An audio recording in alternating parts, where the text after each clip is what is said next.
Algumas semanas atrás, o Espírito Santo, eu estava no meu momento a sós com ele, e ele me deu uma série de mensagens, e ele me disse que nessa série de mensagens, ele irá resgatar e reavivar a nossa fé nos fundamentos da fé cristã. Muitas pessoas são cristãs ou se dizem ser cristãs, mas elas nem sabem ao menos o que dá a base sólida para uma fé cristã. E eu acredito que o Espírito Santo queira nos mostrar isso. E nesses momentos a sós com o Espírito Santo, ele me disse que nós viveríamos um crescimento como jamais havíamos visto antes na história da Oxygen. Vai ser incrível. Então, ele me mostrou nessa série, pessoas serão salvas, pessoas serão curadas, pessoas estarão entregando as suas vidas a Jesus, pessoas serão libertas de vícios que há anos carregam com elas, pessoas serão curadas fisicamente e na alma, e por isso, esse é um bom momento para você que é membro dessa Casa Oxygen, fazer aquela lista, fazer a sua parte e convidar os seus amigos, ok? Por isso que tem um cartãozinho de visita aí na sua cadeira, você pode pegar esse e pegar mais, ande com você e convide as pessoas, porque às vezes você não sabe pregar, pastor, eu não sei evangelizar. Garanto para você que se você fizer a sua parte, pegar esse cartão e entregar para alguém, na hora que essa pessoa lê, proibida a entrada de pessoas perfeitas, o Espírito Santo vai convencer ela. Amém? E faça isso, eu vou te falar, meu pai, minha mãe, eles fazem isso constantemente, eles andam um bolo de cartão assim e eles convidam todo mundo. Não está nem aí, a sogra já falou, a sogra também, ela também convida, e eu vou te falar, faça a sua parte e deixe que o Espírito Santo faça dele, e eu te garanto, seus amigos, se entrarem aqui, o Espírito Santo vai tocar no coração deles, amém? Então veja, uma coisa importante nós entendermos nessa série de mensagens, é que Deus quer nos ensinar algo profundo, Deus quer nos mostrar os próximos passos, e nós precisamos ter essa maturidade, que entendermos que estamos em uma jornada, diga comigo, uma jornada, e quando nós entendemos que nós estamos em uma jornada, logo nós estamos em um aprendizado, nós estamos aprendendo aquilo que Deus quer que nós façamos, e crescemos como filhos, como discípulos de Jesus, e em obediência ao Espírito Santo, hoje nós estamos começando essa nova série em nossa casa, chamada A Cruz, diga comigo, A Cruz, o poder do Evangelho, e aí você vai entender porque nesses próximos mais 3 domingos nós iremos ministrar contando com esse, são 4, um mês, uma série de um mês, porque logo nós teremos a nossa cantata de Natal que vai ser espetacular, você não pode perder, e então eu quero que você aumente a sua expectativa, porque nós viveremos algo incrível. Eu quero começar fazendo uma pergunta para vocês, posso? Vamos lá então. Eu quero começar fazendo uma pergunta. Se você pudesse mudar alguma coisa na sua história, o que você mudaria? Se você pudesse mudar alguma coisa na sua vida, o que seria? Talvez algo que aconteceu na sua história, algo que fizeram com você, o que seria? Vou te dar 1 minuto para conversar com a pessoa aí do lado, aproveite esse momento, fala para ela o que você mudaria. Vamos lá?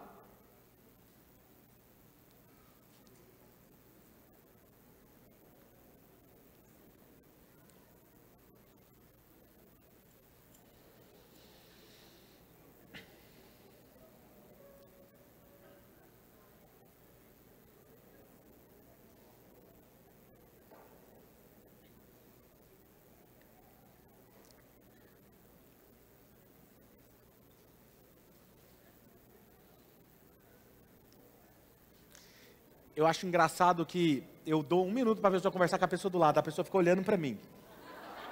Eu acho que ela quer conversar comigo, né? Vai, tem mais 10 segundos. Vocês são demais, gente. Vocês ficam fazendo eu rir, tá vendo? Eu nem consigo pregar direito. Valendo. Muito provavelmente a pessoa que estava aí do seu lado falou alguma coisa que ela gostaria que mudasse na vida dela. Mas eu posso te falar algo? Tem algo na vida dela que ela gostaria que mudasse, que ela não teve coragem de falar para você. E é sobre isso que eu quero conversar com vocês hoje. Quem aqui já assistiu o filme De Volta para o Futuro? Levanta a mão. Pronto, os mais novos, entra lá nas nossas plataformas e assiste, que você vai entender o que eu estou querendo dizer. Eu não sei você, mas eu amei essa série de filmes. E eu acredito que muitas pessoas assistiram e gostaram dessa série de filmes.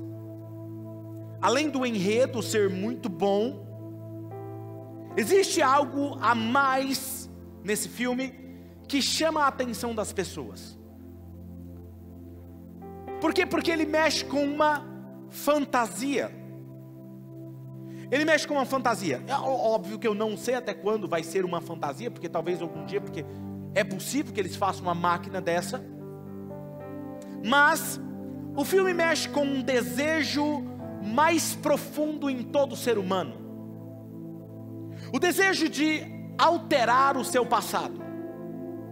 O desejo de ter o poder de viajar no tempo e alterar a sua história no seu futuro. Toda criança que tem um pouquinho de criatividade ou um pouquinho de mente mexicana como a minha, sentou em uma máquina, colocou algumas luvas e se imaginou numa máquina do tempo. Se imaginou que podia viajar no tempo e alterar a sua história.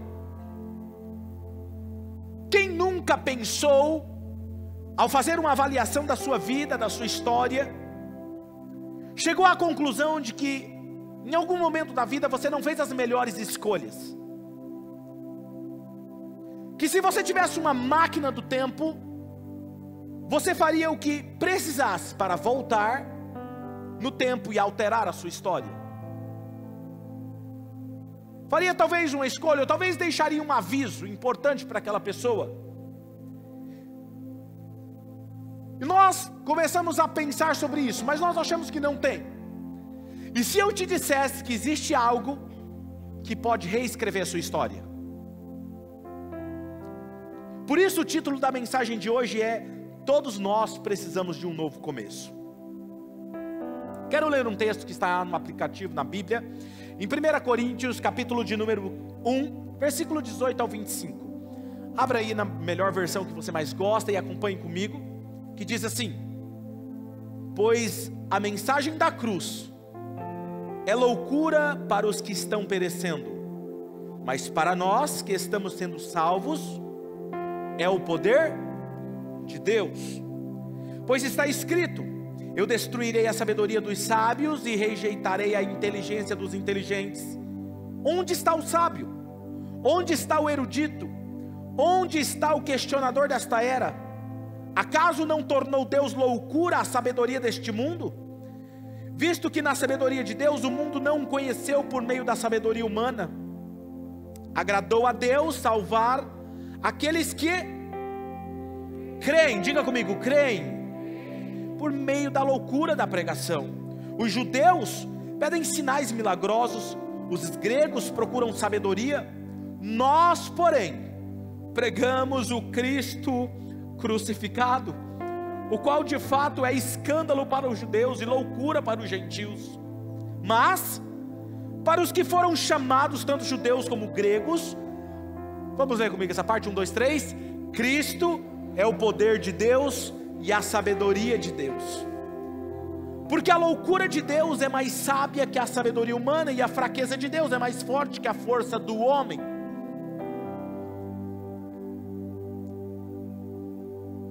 Eu quero que você se prepare, porque em algum momento aqui nós seremos tocados profundamente na mensagem.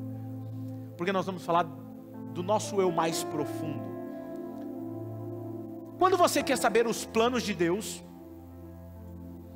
o plano de Deus, ele está na origem. Quando você quer descobrir o porquê de algo, por que aquilo existe, olhe sempre para a origem. Diga comigo, origem.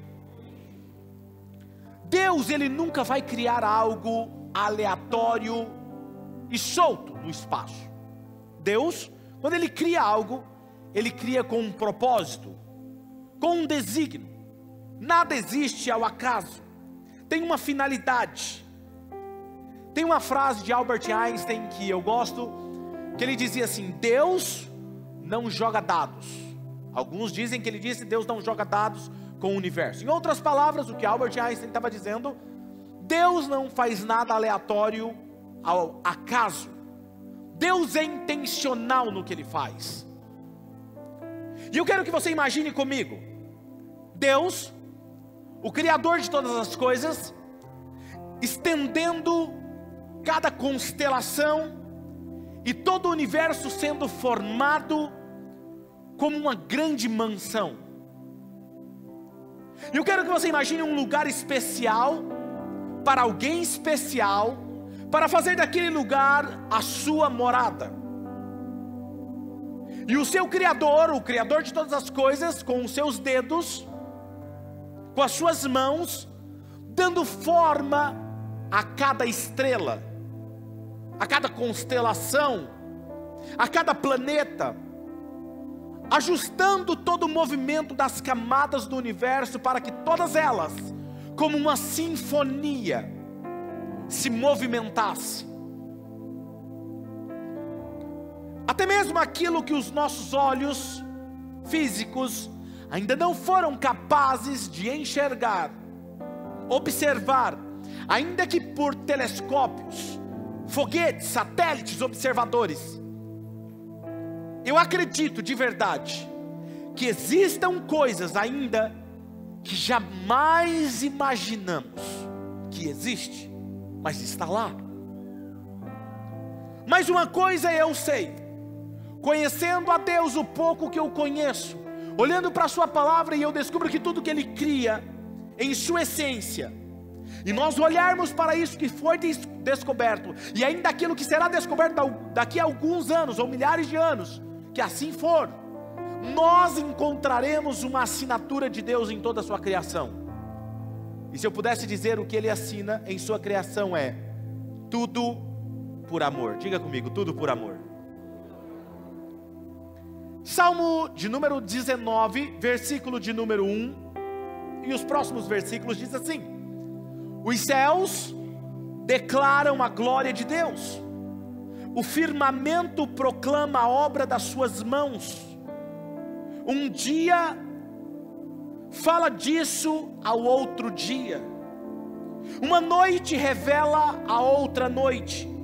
Olha isso, sem discurso nem palavras, não se ouvem a sua voz, mas a sua voz ressoa por toda a terra, e as suas palavras até os confins da terra, do mundo. Nos céus, Ele armou uma tenda para o sol, que é como um noivo que sai do seu aposento e se lança em sua carreira com a alegria de um herói. Sai de uma extremidade dos céus e faz o seu trajeto até a outra, nada escapa ao seu calor. O texto do salmista está dizendo que o próprio universo, a própria criação de Deus, declara o amor, a glória de Deus. Mesmo que você não ouça a voz dele ecoa por todas as extremidades da terra.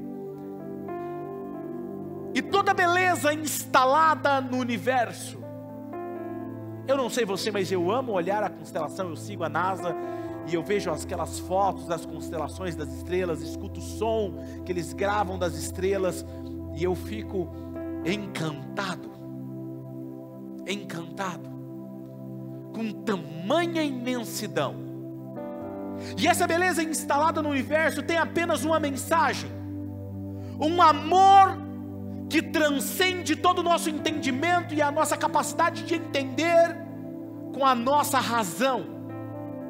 Ainda que tentássemos compreender, não compreenderíamos. Agora eu quero que você pense comigo no dia zero. O dia zero, onde tudo começou. Por que criar uma mansão gigantesca como essa? Estou dando o nome de mansão ao universo. Pense comigo. Com certeza você já ouviu uma expressão como essa: eu não acredito que nós vivamos sozinhos nesse universo. Tamanho universo, Deus ia colocar só eu e você aqui? Quem já ouviu essa expressão? Isso.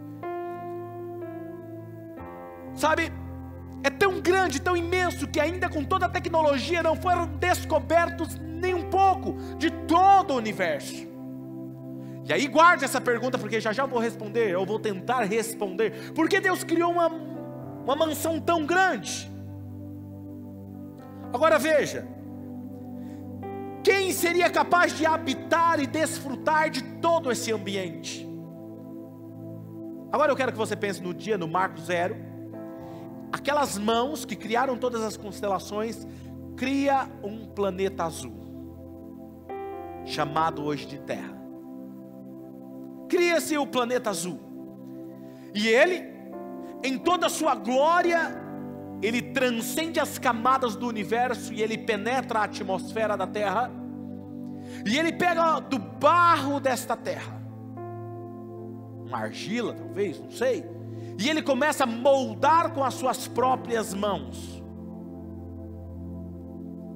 Para a porção seca ele disse: haja porção seca, apenas com a sua palavra, e aquilo se criou.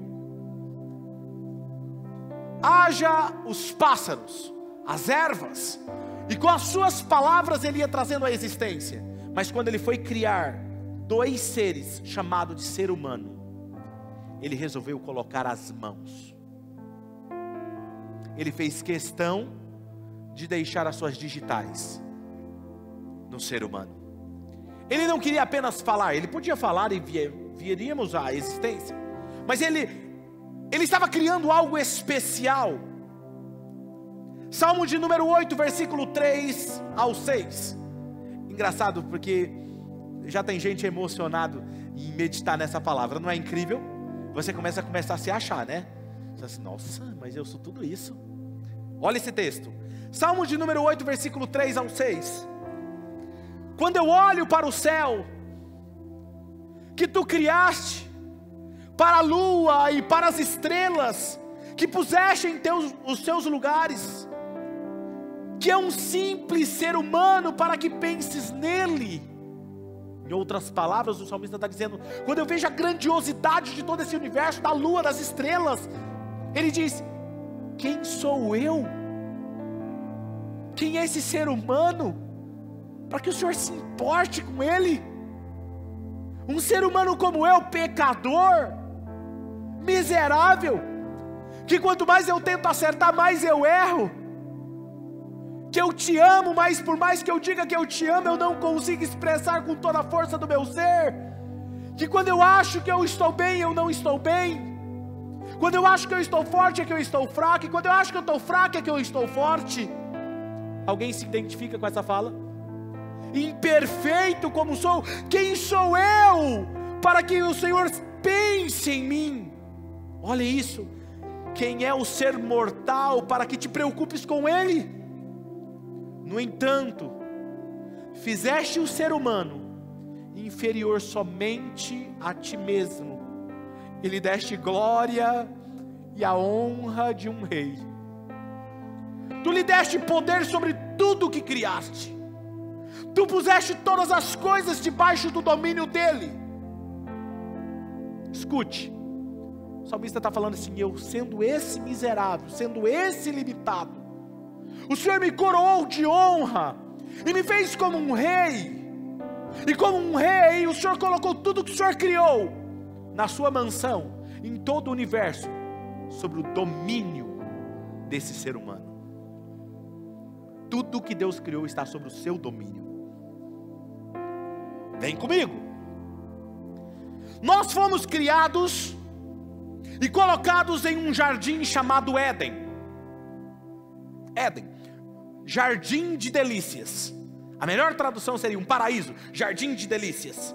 Nós fomos colocados ali naquele jardim como reis.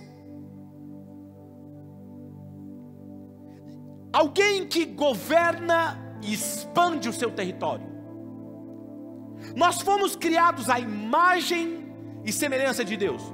Quando Deus foi criar o ser humano, Ele disse, façamos o homem a nossa imagem e semelhança. Éramos como Deus. Pega esse detalhe importante que eu vou voltar aqui nesse ponto. Ali, naquele jardim, nada era limitado. No jardim era ilimitado. A visão era ilimitada. A visão era ilimitada. A linguagem era ilimitada. Os recursos eram ilimitados. Território ilimitado. Ali, nada era limitado para nós. E existe um termo teológico para a criação, que eu acredito que seja a melhor expressão para nós entendermos o fato de Deus ter nos criado. Deus, Ele está em todos os lugares. Ele é onipresente. Onipresente, o termo onipresente significa estar em todos os lugares.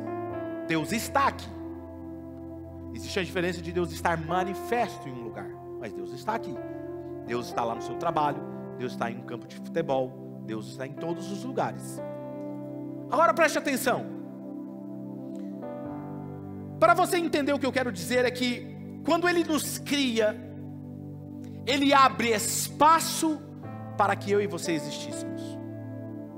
Para você entender, vou usar um exemplo, uma cabine telefônica. Imagine uma cabine telefônica como essa. Deus está dentro dessa cabine e Ele enche cada espaço dessa cabine. E para você existir, não cabe você ali, porque Ele preenche todos os lugares. O que Ele faz? Ele abre espaço para que eu e você pudéssemos existir.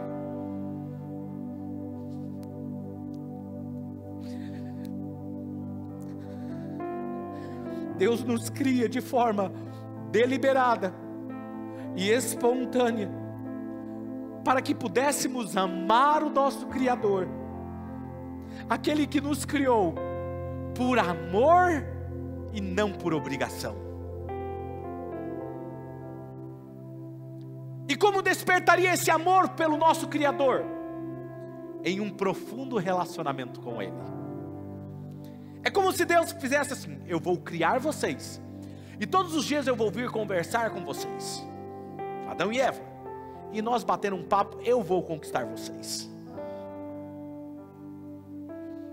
E na viração do dia, o texto diz que na viração do dia, Deus fazia questão de Adão e Eva escutarem os movimentos dele passando pelo jardim. E eu fico imaginando, minha mente é fértil, como seriam os passos de Deus no jardim? Imagina, será que seria gravetos quebrando?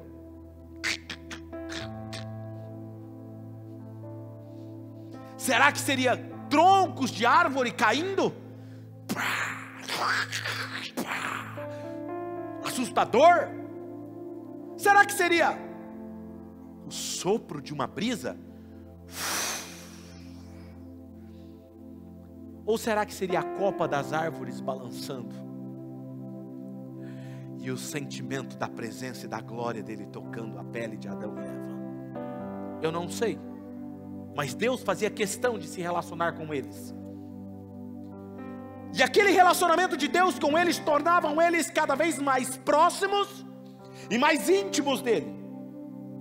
E eu imagino Adão e Eva, pense comigo, eles eram criados à imagem e semelhança de Deus. Eles eram plenos emocionalmente. Eles eram emocionalmente saudáveis, puros.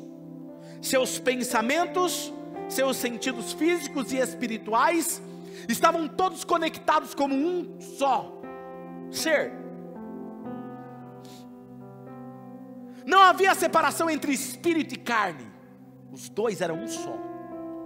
A carne era o receptáculo, era a embalagem que carregava o espírito. Eu estou sentindo demais a presença dele aqui. Eu estou apaixonado por ele. Quem é que está sentindo a presença de Deus? Muito bom, não sou só eu. Não havia separação entre o espírito e a carne, mas eles eram um. A porta do espírito era aberta. Quando Deus falava com eles, o próprio corpo físico estremecia com a vibração da sua voz, pois era um canal aberto constantemente. Adão e Eva tinham um corpo físico que era o receptáculo do ser espiritual que Deus havia formado. A visão do homem espiritual via através dos olhos físicos do homem carnal. A audição, o tato, o paladar, o olfato espiritual tinha acesso ao mundo físico pelos sentidos físicos de Adão. Eles eram um. E talvez você me pergunte, mas pastor, se nós somos tão pequenos e limitados, por que Deus cria um universo tão grande como este? Uma mansão tão grande como essa? Lembra que eu falei para você guardar essa pergunta? Por que Deus criaria uma mansão tão gigantesca como essa? Porque até parece que nós iremos morrer, sair dessa era, e nos próximos 100 anos, e ainda não será descoberto todo o universo, por aquilo que os cientistas falam. Por quê? Criar algo tão grande? Pense assim, um pai vai dar de presente uma casa para os seus filhos, e ele não tem problema com recursos, ele quer que seja a maior demonstração de amor, ele quer que seja o melhor presente, e que esse presente represente ele como pai, represente a visão dele, representa tudo que ele acredita dos seus filhos. Você é esse pai, e você vai construir, você não tem problema com recursos, você tem tudo que você pode, e você está feliz por essa decisão, de tomar essa decisão de construir essa casa. Então você, que é o pai, criou esse filho seu com a mentalidade de rei, fez eles como a coroa da criação, implantou dentro deles a identidade de governantes e representantes do céu. Como que um rei demonstra o seu poder? Você sabe como que um rei demonstra o seu poder? Conquistando o território. Quanto maior é o território do rei, mais poder ele tem. Vocês já viram em filme que um rei usa uma capa sobre os seus ombros? Você sabia que quanto maior é a capa dele, maior é as suas conquistas? Porque para cada reino que ele tomava, um pedaço da aba da veste do rei era colocado, aumentando a sua aba. Então quanto maior era a sua aba, maior eram as conquistas dele. Por isso que Isaías diz assim: eu vi o rei assentado num alto e sublime trono, e o seu manto descia e enchia todo o templo. Deus criou-nos e nos deu a mentalidade de realeza. Então o rei, ele representa conquistando espaço, território. Deus não estava criando qualquer um, ele estava criando alguém semelhante a ele. Pais, quem que é pai, mãe? Levanta a mão. Isso. Quando você vê o seu filho evoluindo, você fica triste? Quando você viu o seu filho tentando dar os primeiros passos, você sabia que ele ia cair, sim ou não? Mas você deixou. Por quê? E quando o filho caiu, e muitas vezes ralou o joelho, você falou: não tem problema, eu estou aqui, porque o meu amor por você é tão grande que eu quero ver você crescer, aprender a andar. E às vezes você vai cair, e o cair faz parte do crescimento. Eu não sei se você está entendendo onde eu vou chegar. Você amou quando ele deu os primeiros passinhos, mas ele não tinha coragem de brincar lá fora no quintal. Mas no dia que ele resolveu ir lá fora brincar no quintal, você ficou feliz, tirou foto, filmou e falou: olha lá, está brincando no quintal. Ele não andava na calçada, não andava de bicicleta, mas no dia que ele arriscou andar de bicicleta, esfolar a perna, cair, andar com as pernas toda roxa, você, yes, meu filho está crescendo. E ele continuou, aprendeu a estudar, chegava com aquele desenho: papai, desenhei você. Você tinha 2 dentes, um cabelo para lá e outro para cá. Você falou assim: que lindo, filho. Tem umas crianças aqui que resolveram me desenhar. Pensa numa tristeza ou alegria que eu fiquei. Uma, eu fiquei triste. Ela está aqui, deve estar aqui, os pais dela estão aqui. Me entregou, eu estava careca. Eu tinha cabelo de um lado e do outro, e eu falei assim: mas por que você me desenhou careca? Ela falou: você não tem cabelo. Aí à noite eu recebi um outro presente, chocolate. Eu amo as nossas crianças. E um desenho, e eu tinha cabelo. Eu falei: você me desenhou com cabelo. Ela olhou e falou assim para mim: é porque o senhor está de costa o senhor tem cabelo. Você acredita num negócio desse? Pensa numa criança abusada. Quase, imagina se eu fosse Eliseu, mandava a ursa devorar elas. Eu vou implantar cabelo, vocês vão ver só, vou fazer um topete assim, ó. Vou ficar igual o Thiago Peitil. Mas perceba, ela mostrava aquele desenho todo rabiscado e você ficava, yes, que lindo, uma obra de arte. Ela estudou, se formou, pegou o canudo, na faculdade, e você como pai, yes. Mas durante todo esse processo, seu filho errou, seu filho falhou, seu filho tropeçou, seu filho se esfolou no meio do caminho, mas fazia parte do aprendizado. Agora perceba o que eu quero dizer. Quando eu olho para a criação e todo o tamanho da expansão do universo, eu vejo a imensidão da visão de Deus para nós. Se você fosse esse pai e soubesse que seu filho era semelhante a você, e a missão dele fosse conquistar espaço, território, transformar esse ambiente no ambiente do céu, você colocaria seu filho num terreno 20 por 40? Porque se você colocasse o seu filho como um rei, num terreno 20 por 40, nem você estava acreditando no potencial dele. Quem está me entendendo? Você colocaria um rei, que representaria um terreno, representaria o seu presente do tamanho do seu bairro, do tamanho da sua cidade, do tamanho do seu estado, ou você construiria algo do tamanho do universo, dizendo assim, eu acredito em você, mesmo que o seu filho pequenininho, aprendendo a andar, esfolando o joelho, diga assim, eu não consigo, você fala, você consegue, você vai chegar lá. Quem está me entendendo? Alguém está me entendendo aqui? A visão é grande, porque representa Ele, para que Ele e eu e você pudéssemos olhar, enxergar e dizer, eu posso conquistar, eu posso avançar. O tamanho do universo é o tamanho da visão de Deus para o ser humano. Sempre que Deus nos dá algo, Ele nos pede para multiplicar, expandir e crescer. Por quê? Porque Ele quer que você cresça.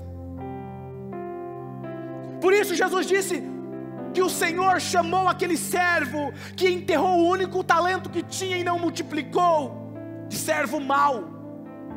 Você é um servo mau.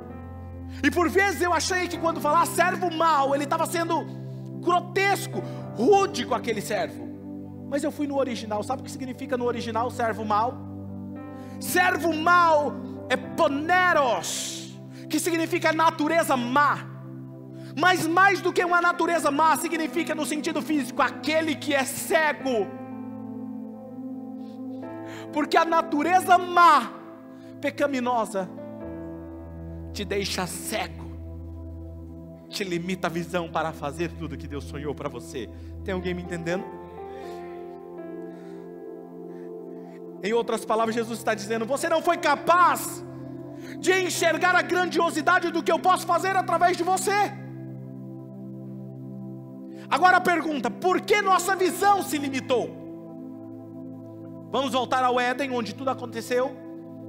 A história você já conhece, mas eu quero ressaltar e me ater a alguns pontos. Que Eva estava andando pelo jardim, e Satanás usa uma serpente para falar com Eva e convencê-la de algo. Gênesis 3, versículo 1 ao 6 diz assim, ora, a serpente era o mais astuto de todos os animais selvagens que o Senhor Deus tinha feito. E ela perguntou à mulher, foi isto mesmo que Deus disse? Não comam de nenhum fruto das árvores do jardim? Respondeu a mulher à serpente, podemos comer do fruto das árvores do jardim, mas Deus disse, não comam do fruto da árvore que está no meio do jardim, nem toquem nele, do contrário, vocês morrerão. Preste atenção nisso. Disse a serpente à mulher, certamente vocês não morrerão. Deus sabe que no dia em que dele comerem, seus olhos se abrirão, e vocês, como Deus, serão conhecedores do bem e do mal. Quando a mulher viu que a árvore parecia agradável ao paladar, era atraente aos olhos, além disso, desejável para dela se obter o discernimento, tomou do seu fruto, comeu e deu ao seu marido que comeu também. Perceba que, quando Deus criou o ser humano, Ele disse: façamos o homem à nossa imagem e semelhança. Eles já eram como Deus. Preste atenção aqui, que é importante você entender isso aqui, porque eu vou revelar para vocês uma armadilha de Satanás aqui agora. Mas qual foi o argumento da serpente? Não, ele não quer que você coma, porque se você comer, você vai ser como Deus. Coma do fruto proibido, vocês não morrerão. Deus não quer que você seja como Ele. Espera aí, mas eles já eram como Deus. E o que a serpente estava fazendo aqui? Implantando uma mentira dentro da alma de Eva e Adão. A melhor forma, escute, a melhor forma de implantar uma mentira não é convencendo alguém da mentira, é oferecendo a solução, focando na escassez. A escassez, ela não existe até que você tenha olhos para ela. E aí você passa a observar e sentir a escassez. Quem aqui lembra da época que não tínhamos celulares? Eu sou da época que eu lembro do celular que era um tijolão. Eu acredito que dava dor na coluna aquilo lá. Lembram? Você abria assim, ó, puxava a antena. Como que você vivia sem celular? Vivia bem, não vivia? Sua alma era tranquilo, dormia tranquilo. E hoje, quem vive sem celular? O celular parece que está colado na mão, não é? Tudo que a gente faz está no celular. Perceba, éramos pessoas menos ansiosas, emoções saudáveis, mas o sistema de consumo precisava criar a dor para trazer a solução. Isso é um princípio básico usado por grandes marcas do mercado. Essa foi a técnica usada pela serpente lá no Jardim do Éden. Perceba qual foi o exato momento que Adão e Eva caiu da sua posição real, da sua posição ilimitada de recursos. Olha o texto, versículo 6. Quando a mulher viu, diga comigo, viu que a árvore parecia agradável ao paladar, era atraente aos olhos e além disso desejável para dela se obter discernimento, tomou do seu fruto e comeu e deu ao seu marido. Ela comeu do fruto no momento que ela percebeu e recebeu aquela mentira como sendo verdade. E quando ela recebeu a mentira como sendo verdade, ela começou a agir como quem precisava daquela solução. Escute, é como se... Deixa eu fazer uma pergunta aleatória aqui. Tem alguém aqui que não está com dor de cabeça nesse momento? Não está, pronto. E se eu oferecer você um remédio de dor de cabeça agora? O que você vai falar? Não preciso. Por quê? Porque você não está com dor de cabeça. Escute o que eu vou te falar agora. Você só tem um comportamento de tomar um remédio se você está com dor de cabeça. No momento que ela acreditou na mentira que ela não era como Deus, é como se ela sentisse a dor de cabeça. Aí ela passou a se comportar como alguém doente. Está percebendo? Aí ela comeu, porque ela precisava ter. Em outras palavras, eu preciso fazer algo para ser como Deus. Por isso que está cheio de pessoas dentro da igreja.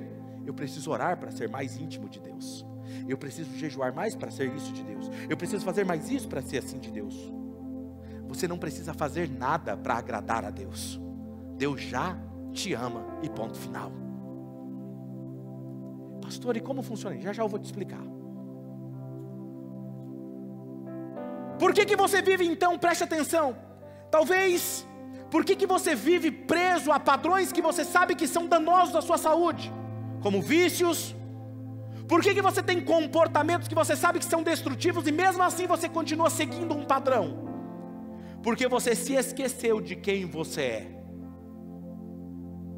Um rei jamais se comportaria como um indigente, a não ser que a memória dele fosse apagada.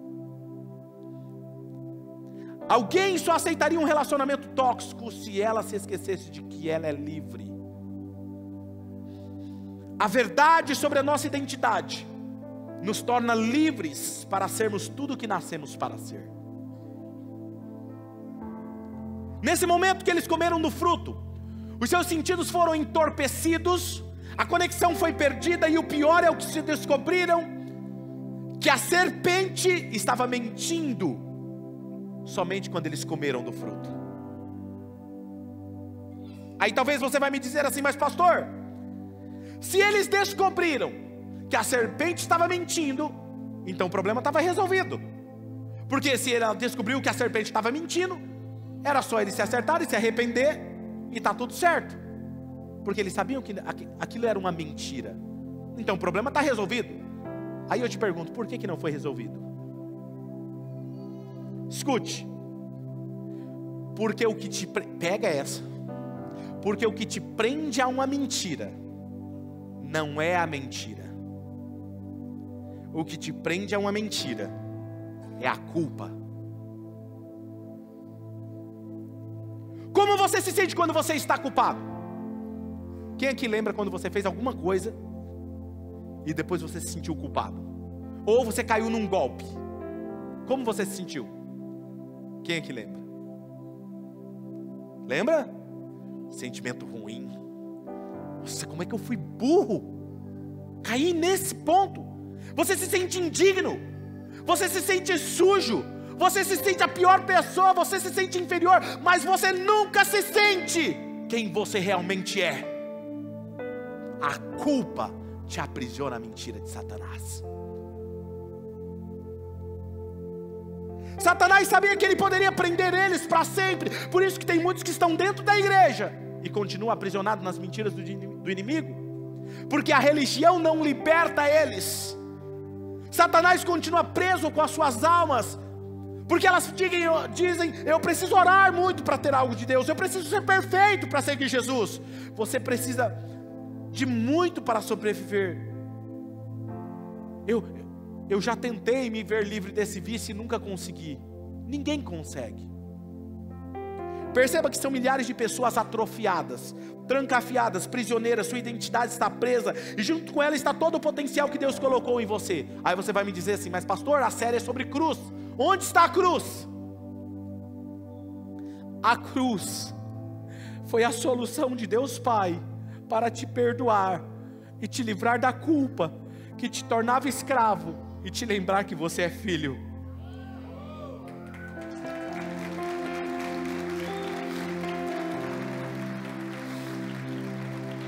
Eu não sei se isso mexe com você, mas mexe comigo. Vamos discorrer melhor sobre esse assunto nos próximos episódios, nas próximas semanas. Mas hoje eu preciso que você entenda a sua origem, onde você se encontra exatamente agora e por que você está vivendo do jeito que você está vivendo. Pastor, então eu posso continuar pecando? Eu posso continuar sendo imperfeito e seguir Jesus? Uma boa pergunta, não é? Jesus disse em Mateus 11:28: venham a mim todos que estão cansados e sobrecarregados, e eu darei descanso a vocês. Por que ficaríamos cansados e sobrecarregados? Porque a gente está constantemente tentando se livrar das amarras espirituais, e isso nos desgasta e nos deixa cansados. Aí Jesus fala assim: só vem e me segue, que vocês encontrarão descanso. Porque quando é que você tem descanso? Quando você não faz nada. E Jesus está falando assim: você não precisa fazer nada, porque eu já fiz. Em outras palavras, apenas venha como você está, cansado, machucado, acreditando em mentiras, mesmo que você não tenha forças. Venha a si mesmo, cheio de vícios, cheio de dor que o mundo te causou. Eu só preciso que você venha, e eu farei que o seu instinto de filho seja despertado. Por isso eu disse que o título da mensagem de hoje era: todos nós precisamos de um novo começo. O que eu quero dizer com isso é: imagine comigo um leão criado no cativeiro. Ele nunca esteve na natureza. Ele foi criado na jaula. Ele foi colocado como um filhotinho ali naquela jaula, e ele cresceu ali toda a sua vida. Todas as experiências que aquele leão teve foi dentro da jaula. Toda a comida que ele precisava, alguém trazia para ele na jaula. Tudo que ele tinha estava na jaula. A jaula se tornou o seu habitat natural, sim ou não? Para ele não existe outro ambiente além daquele. que ele está acostumado, a sua porção de comida vinha ali, tudo para ele estava ali. Mas a pergunta que eu te faço é: por que que eles deixam a jaula fechada? Se está acostumado, ele cresceu ali, ele não iria sair. Mas por que que eles deixam ali? Escute. Deixam fechada, porque embora as suas experiências digam para ele que aquilo é tudo que ele tem, existe um instinto dentro dele, que ruge dentro dele, dizendo para ele: tem muito mais para você além dessas grades. A razão para muitos de nós estarmos frustrados hoje, é porque nós estamos dentro de uma jaula que Satanás nos colocou, de um emprego, de uma vida, de uma situação que tem nos limitado. Podemos não ter as estruturas, podemos não ter o treinamento, mas o nosso instinto hoje está sendo despertado, e quando olhamos para fora, vemos toda a imensidão do universo. Deus olha para nós e desperta o nosso instinto dizendo: tem muito mais lá fora, tem muito mais lá fora para você, lá fora é o seu lugar. O que acontece quando seguimos a Jesus? Nossa visão começa a ser aberta, e a nossa identidade de filho começa a ser despertada. E quando nós deixamos que essa natureza venha à tona, nós deixamos de nos comportar como homem e mulher carnal, não mais como alguém que precisa comer do fruto para ter o discernimento, mas de alguém que já é como ele, de alguém que já é amado. O natural é sermos transformados, não porque o pastor disse o que você deve e o que você não deve fazer, mas porque não é mais natural para a sua natureza divina se comportar assim. Tem alguém me entendendo aqui hoje? Tudo que você precisa é despertar essa natureza, é deixar que o Espírito traga à tona.